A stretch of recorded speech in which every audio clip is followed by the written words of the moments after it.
Bharuch railway police દ્વારા 13 તુझको અર્પણ અભિયાન અંતર્ગત 8.59 લાખની કિંમતના મોબાઈલ, ઘરેણાં અને અન્ય સામાન મૂળ માલિકોને પરત કરવામાં આવ્યો હતો.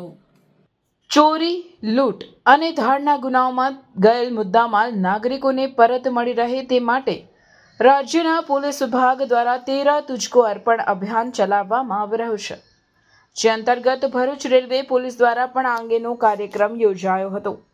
ટ્રેનમાં મુસાફરી દરમિયાન મુસાફરોના ચોરી થયેલા સામાન અને મોબાઈલ મૂળ માલિકોને પરત કરવામાં આવ્યા હતા. રેલવે પોલીસ દ્વારા 3.9 લાખની કિંમતના 17 મોબાઈલ તેમજ ₹5.5 લાખની કિંમતના ઘરેણાં અને અન્ય સામાન મળી કુલ 8.59 લાખનો મુદ્દામાલ મૂળ માલિકોને પરત કરવામાં આવ્યો હતો.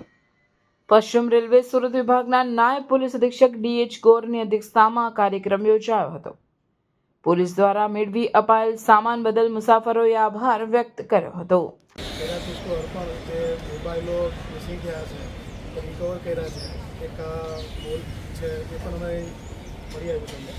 તો એના અંતર્ગત સુરત પશ્ચિમ રેલવે સુરત વિભાગના નાયબ પોલીસ અધિક્ષક સાહેબશ્રી જે ગોર સાહેબ પધારેલ હોય તો એમના અધ્યક્ષતાને આપણે આ વિતરણ રાખેલું છે આપવાનું 13 તુझको અર્પણ. તમારા બધાએ પણ આમાં બોધપાઠ લેવાની જરૂર છે. હા, શું જાણવા મળે? તમે બીજું કે ભોગ બનેલા જ છો બધા.